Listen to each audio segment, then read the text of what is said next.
I'm just starting this book I got recommended by a couple of my buddies who are over in the States called Outlive by Dr. Peter Attia. Now, it's quite interesting just even to begin the story. He was a cancer surgeon and then got out of that and thought about, well, why are all these people getting sick? And it heads into the discussion of the transition from early medicine with Hippocrates and Greek ideas around, okay, we're going to look at the patient, examine them, and make our best guess.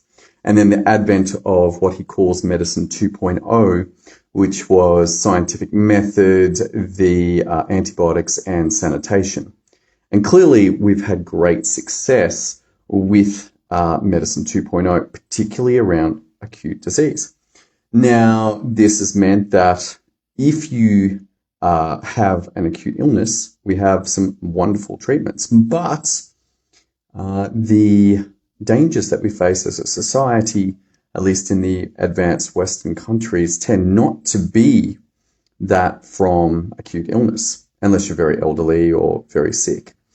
And instead, he is pointing towards a new idea for medicine, which is, hey, how do we stop these long-term diseases, these long-term chronic diseases, which as GPs we're very familiar with, diabetes, cancer, heart disease, dementia. They're the big four, but of course there are many other chronic diseases as well. And it was interesting because as he was discussing the successes of medicine 2.0, it was very clear that it was an acute medicine model. And we have previously discussed that a lot of our systems, from our software to the way that we consult, are all designed around this model. And so it's not going to just take an understanding of how to change behaviors and what is going on with the prevention of these diseases, but also almost the entire back-end model has to change. In the States where Peter works, he describes that up until the point that you get diagnosed, there's very little funding. That if you change someone's eating habits or you change the exercise routine or they increase the quality of sleep, not much money. But as soon as they break their hip or get diagnosed with diabetes, then suddenly all the money's there. Now, that's a very American model, and we're certainly fortunate in Australia to have some funding, particularly in general practice, towards this. But the couple of things stood out in his commentary so far. One was that patients are going to need to take more responsibility, and they want to take more responsibility.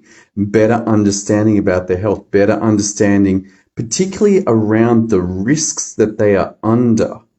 And he gave an interesting analogy. He kind of gave up on medicine for like 2 years back in '06 and left Harvard or whatever the med school feeds in, John Hopkins. He's like, all right, I'm out, and went across and ended up doing risk management for banks for 2 years, leading into, of course, 2006, 2007. This is heading towards subprime.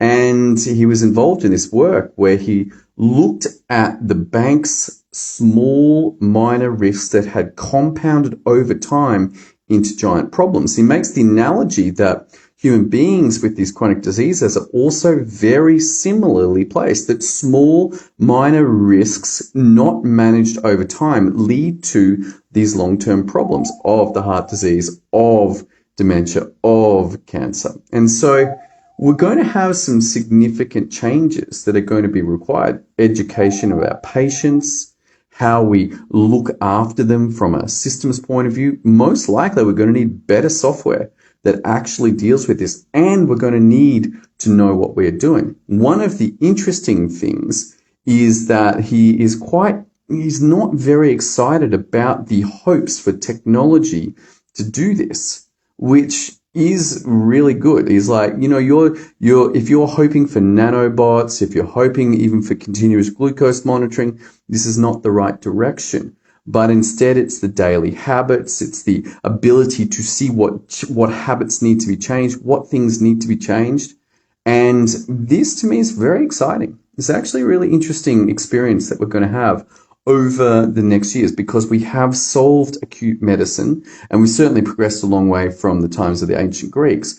But what we are dealing with right now, we have not had a lot of success with. So very curious around this, very interested to see how this plays out. I'm going to keep you guys informed, let you know how it goes. All right, that's all I got for today.